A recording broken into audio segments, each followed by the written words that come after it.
Okay, Behecherim. Quick recap. As this is the sister maamer to the one of Bechol Davadar, we're looking at the splitting of the sea, the Exodus, at one point, and the way we commemorate it now, and what's it going to be like in the future. Because the big question that we have is, why is it comparing the Exodus of then to the Exodus of the future? Especially because we know the Exodus of the future is going to be a very big deal, as in when Mashiach comes. There's going to be stuff going on that never before, because Mashiach is going to be here. So it seems this comparison doesn't fully line up. What's going on here? So that's one thing. Obviously, we have the little details about the river and the ocean, etc., etc., etc. But that's the main premise of this. How are you making this comparison? Why are you seeing it as a good thing to say it's going to be just like when you left Egypt, when we know it's going to be a whole new world? Totally different dimension. You don't need the comparison. We're talking about messianic times. Then we started breaking down what actually occurred at the splitting of the sea. On one hand, we could say on a literal level, we know that it's connected to the Exodus, even though it's kind of a separate miracle. It's still connected to the Exodus because that's when all the Egyptians drowned. So that fully rounded out the Exodus. Right now, we know the enemies aren't going to come after us anymore. So fine, the enemies drowned, etc. But also the splitting of the sea is called like a difficult miracle that occurred. There were lots of miracles that were occurring during that time. Why is all of a sudden like the splitting of the sea considered a difficult miracle? It kind of also supports that idea about because they didn't have to go through the sea to go to Israel, it's not en route. And also because some commentaries say they ended up back on the same shore and they kind of just boomeranged. So if it's such a difficult miracle, why did you even bother with it? Especially because it seems like it was an unnecessary miracle as far as such thing goes. They could have just had a war and been victorious in the war. Why did you have to do this whole splitting of the sea situation? Especially coming back to shore, just, we want to punish them. There's other options. God has many ideas. These are two things that we're going to look at right now. First of all, the premise of that it's a difficult miracle, and why did the whole splitting of the sea ever have to occur at all? That's when we got into the whole idea of the splitting of the sea wasn't just this miracle, it's a preparation for the giving of the Torah. In general, we know the whole Exodus was about going to Har Sinai to get the Torah. Let my people go so they may serve me, right? We got to finish the sentence. The actual Exodus is like, hey, now we're en route to actually go to Mount Sinai. But going through the sea also represented something, part of the process of going to Mount Sinai. And what did that represent? Where there was once concealment, there's now revelation. It's not just like, look, we're going to walk through the sea and we're going to drown the Egyptians. Chassidus is telling us there's a much deeper message going on. And an ocean, it seems to be like, we can never see, what's the bottom of the ocean? All of a sudden everything splits. And Rashi says it wasn't just that body of water that split, but all the bodies of the world that split. Because it's saying look, what you didn't see before, you could actually see it. So that's the physical representation of it, but spiritually, it started at the splitting of the sea, and it was going to continue on Mount Sinai of great godly revelations that were not seen until then. So now that we know that, we still say that now they have to go through a whole preparation for it, so why? The answer is part of the question. Why they have to do it is because the world had never experienced this kind of revelation before. You have to make sure the energy and the vessel match each other. Or in Kali.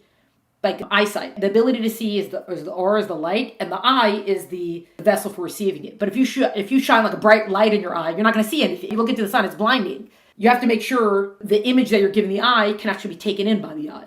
Or they have the idea of the student and the teacher. So you could have Einstein. It's Einstein's going to give a lecture. But if Einstein talks at Einstein's level, no one's going to know what Einstein's talking about. Einstein has to break down the concepts for the common man. That's the whole idea, that you have to make sure the vessel can handle. If you want to get a cup of water, you don't go to a waterfall and stick a cup into it. The water is going to... You're not going to hold water like that. So what's the idea? The world is about to be changed. It's going to become a vessel now for godly revelations. And who are the people who are going to bring that light in? The Jewish people. So both need to be made ready. You have to make sure that one can handle the other. How did that occur? What was that preparation? The slavery in Egypt. That's what we call the Kor HaBarzel furnace, or they call it the iron crucible. That's what we went through. The same way that when you put iron into a hot fiery furnace, it melts it down. And now we can actually reform it into something. We can turn it into whatever we want it to be. Our going through Egypt, that was our furnace. That was our iron crucible. And now we could form you into a nation. To the people who are going to bring the godly light into the world. But also that's the backbreaking labor and everything they went through, that's what it was going to do. Which brought us back to this verse that we had from the other maamer of Gamasol Nasam Belibam, the world he put into their hearts, because the spiritual state of the Jewish people affects the world. The crucible that we went through was preparing us and then also preparing the world for it.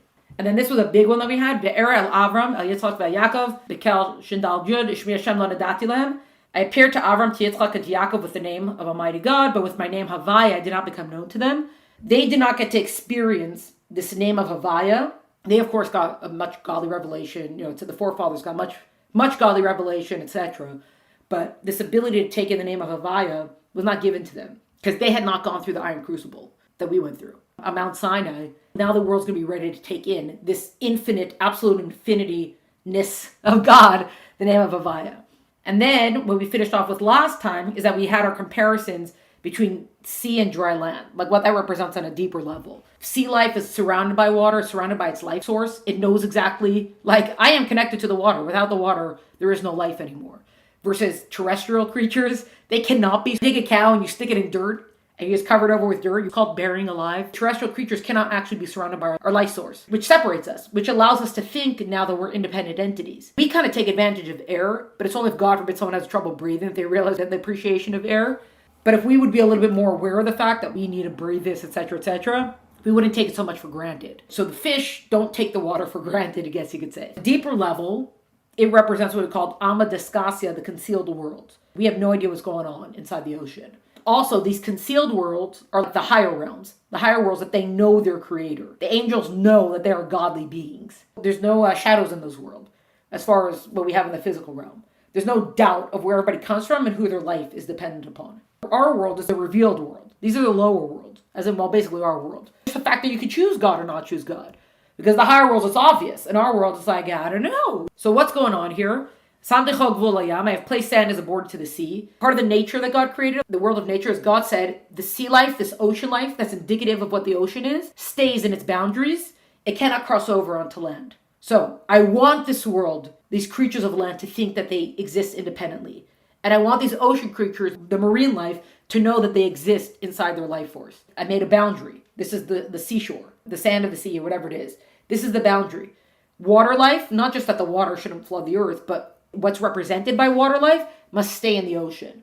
Land life will stay here. Not because we couldn't necessarily know, but God, that's not the world that God chose for us. Also, again, he has those worlds with the angels. He didn't choose after this world. He wants us to think that we exist independently, because that allows us to make the free choice. Now we get to the new stuff. If you remember this phrase that we have, hishtalshalos. The word of hishtalshalos, this is the natural order of creation, right? Hishtalshalos means a chain. The same way that in a chain, there's interlocking pieces in a chain. So you have higher pieces of the chain. The bottom of the high part is the top of the low part, because that's the whole interlocking system. Hishtalshalos, the chain of creation, that's going from the godly light, the infinite, Havaya, all the way down, going through the layers and the levels until we come to our physical world. When we have hishtalshalos, this natural order thing was that there's ocean and there's dry land, kind of what we ended up with last time. The separation. What happened at the splitting of the sea? This is pulling from a quote that we had a little bit earlier, that he turned the sea into dry land. There was a godly revelation of the ocean extended to the dry land, as in a revelation beyond the natural order of creation, revealing what was once concealed. So God always said ocean type style of spirituality stays in the ocean, terrestrial type stays on land. But during the splitting of the sea, there was like a convergence that occurred. Then all of a sudden, we're seeing the dry land that actually exists beneath the ocean. We're seeing what was usually concealed. We're seeing it revealed right now. But in the frame of mind of the ocean frame of mind. Because that dry land is part of the ocean. Land that's beneath the ocean is technically part of the ocean. It's not considered like, oh, let's build a house there. Bad idea. Don't go there. That's why it's considered, quote unquote, a difficult miracle. Because it altered the nature and the system of creation. Here, all of a sudden, the sea splitting, this is not natural. This is not the way the world works.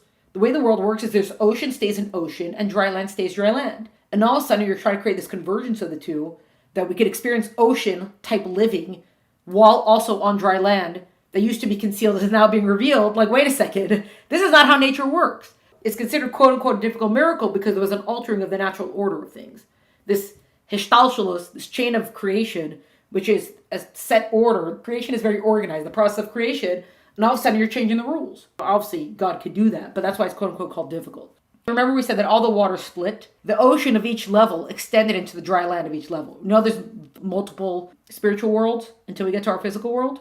So the way that there's many multiple worlds, it didn't just happen in our world. Rashi says that when the sea split all the bodies of the world, it doesn't just mean that in a physical sense. It means that in a spiritual sense also. There is massive godly revelations occurring all throughout all the realms. Not just in the physical world, but all throughout all the spiritual realms as well. So, all the water split, the ocean, the quote-unquote ocean level, this level of knowing God, knowing the Creator, being it so obvious, etc., of each level extended into the dry land of each level. Extended into, like, the shadow part of each level. The part of each level that's kind of like, maybe we're here by ourselves. Maybe we have to choose. And here we're going to explain what this means for a second. From the Yam HaKadmoni, which is above Hishtalshalos, until the Yam Suf, the end of all things, concealed beneath the sea. So what's this thing that we just brought in these new terms here? Yam HaKadmoni is here from this verse. This is a verse from Zechariah. Zechariah says, V'haya b'yamahu yetzu mayim chayim mirushalayim chetzem el hayam HaKadmoni. So it shall come to pass on that day that spring water shall come forth from Yerushalayim, from Jerusalem, half of it to the eastern sea. The last two words in the Hebrew, Yam HaKadmoni, Kedem is the east. When you look at it from the literal translation, it's like, okay, half of it from the eastern sea. Fine, that's the literal translation. But this word of Yam HaKadmoni, this eastern sea, when you look at the Hebrew of it, there's also Kuf Daled Mem, means ancient, before. As in, we call it primordial, the prototype. When it says El Yam HaKadmoni, and here we're at from the Yam HaKadmoni, it's not just the oceans that exist in this world, whatever that's symbolic of, the oceans of all the realms. There is a primordial ocean. There's a starting point for all the oceans before they came into existence. This is a level that goes even before creation starts. Primordial, the one that's before everything else happened. There is an origin point, is basically what it's saying. And then you actually start creation. So we're not just talking about, higher levels within creation. We have the four worlds and we have different levels of worlds. There's many spiritual layers, etc. going on there. But even the highest of those worlds is still a created world. It's still part of creation. It's still part of this chain, the Hishtalshalos of creation. So no matter how high you go, you're just getting higher on the rung of the natural creation. Even though it seems, oh wow, this is so high up. Like, look how much far into space I've gone. But yeah, you're still within the universe. This primordial sea is above that. Creation hasn't started yet. When we're talking about how high up did the levels of revelation go, they went even above the order of creation. The splitting of the sea was not just like, oh look, the ocean, and now let's walk through. It was like massive godly revelations occurring even up to, like, it just shot all the way through. Even beyond the point of all creation. All the way down to the end of the chain of creation. Yam Suf, if you see the way it's written in Hebrew, Yam Suf is the sea of reeds. Samach, Vav, and the final Fe. Suf. Samach, Vav, final Fe. But Suf, it's the same exact letters for Sof. Sof means end. So that's why it's saying until the Yam Suf, it's saying like it's until the Yam Sof. Like until the end. All the way up, even before creation starts, until the end point of everything. That's how high up those revelations occurred. That's why we needed preparation. Because this was a game changer, people. This is like never before this occurred. That the entire world was going to feel this. Not just our physical world, but all the spiritual realms were going to feel it. Primordial sea, all the way down, Yam Sof, till the end. Even to the point, not just the sea itself, but even to what's usually concealed beneath the sea. Like that's how far it went. As we say here, he transformed the sea into dry land. The Jewish people, the children of Israel, went on dry land in the midst of the sea. This is what the verse tells us. We extended the ocean to dry land, meaning the spiritual state of ocean is now going to come to dry land. That's what's happening here. All of a sudden, the great revelations are occurring. So there's two ways to do that. If you want to bring ocean to dry land, you could flood the earth, which has been done before. But what happens when you flood the earth? The dry land, it just becomes ocean now. It loses its identity. There's no dry land anymore. Everything's just ocean at this point. That would be like as if the lower realms could see the revelations of the higher realms, they wouldn't just be lower realms anymore. Everything would just become subsumed. So sure, you made the revelations occur, but now like what just happened to all your lower realms? There's no independent existence anymore. The other way to do it is by splitting the sea. Splitting the sea, it's going to transform the nature of things. The land is still dry land, but it's also still part of the sea because the seabed. If there's water that pulls away from the ocean, you call it the seabed. Not like, oh look, new farmland, right? We don't call it that. This is the seabed. So we know it's still part of the ocean. So when you split it, you say, oh, here's dry land, but it's the ocean's dry. It's ocean dry land. As in, now the lower realms are experiencing high revelations, but they still maintain their identity. This is still dry land. Versus when you flood everything, then it's just like, oh, where did it all go? So the Jewish people went on dry land in the midst of the sea. They were able to still remain these individual independent entities. We can still be people now with this terrestrial beings, but now we're walking through the sea. We're experiencing what the spiritual ocean world is like. Obviously, all of this was a preparation for the giving of the Torah, specifically down here in the physical world. The world had to know that the state of being is a possible state of being. The physical world can experience great revelations and still remain the physical world. God, I guess through Moses, demonstrated it. He showed us what it looks like. That's what's occurring at the splitting of the sea. So it's all preparation for the giving of the Torah, specifically down here in the physical world. Remember that whole story that we had in Kol Machbecha, when Moshe went up on the mountain to get the Torah, and the angels were like, what's he doing here? What is man doing here? And he'd say, answer them. Okay, they went back and forth. See, Torah is actually for earth, because none of these mitzvahs apply to you. Here's something else on that. There's a verse that says, Chaverim makshivim l'kolach hashmi'ini. So they translate friends, companions, colleagues, whatever. Listen to your voice, let me hear it. What is that supposed to mean? So Rashi, foremost commentator on the Torah, says, Chaver makshivim l'kolech, friends, hearken, listen to your voice. So, Malachei Sharts, the ministering angels, Chavarayach, your friends, listen. B'nei Elokim, Tigmasech, children of Hashem like you. Makshim v'ayim l'shma kolech b'vatei chanesios. Hearken to come to listen to your voice in the synagogue. This is in Maamar, I think it is. Rabbi Yochanan says, when the angels enter before Hashem to ask when will be Rosh Hashanah Yom Kippur, Hashem says to them, why are you asking me? You and I will go to the Jewish court below. As in, the angels are following, they're paying attention to stuff, and they say, hey God, when's Rosh Hashanah? When's Yom Kippur? Why do you have to ask that question? Well, because back in the day, they didn't have set calendars. You had to know according to the new moon. You saw the new moon, there'd be witnesses, they have to go testify in front of I saw the new moon. Okay, it's Rosh Chodesh, ta-da! So back in the day, they used to have to testify for it, and there was a whole rigorous process that went on. And they declared Rosh Chodesh. What's the point? The point is that it wasn't like, hey God, when's Rosh Chodesh? It was like, this is the system of Rosh Chodesh, which, if you want a fun fact, that's the first mitzvah the Jewish people were given. In Egypt, they were given the mitzvah of the new moon, Rosh Chodesh, along with the, the Karban Pesach and all the stuff. But they're saying, we don't just say, hey God, when's Rosh Chodesh? God said, this is the rule. And the day that you say is Rosh Chodesh, as in going through the process, is actually going to be Rosh Chodesh. Which now affects every holiday that comes after it. Because now you're just counting out the days. So it's Rosh Chodesh Tishrei. Okay, so it's Rosh Hashanah or whatever it is. But that means God put it in our hands, which reverberates. All these decisions reverberate. When's going to be Pesach? Well, it depends. The courts determine when Rosh Chodesh is. And now we know when Pesach's going to be because of that. So it's not just, hey God, when's it going to be? God said, Torah is for you. The Torah tells you exactly how to do it.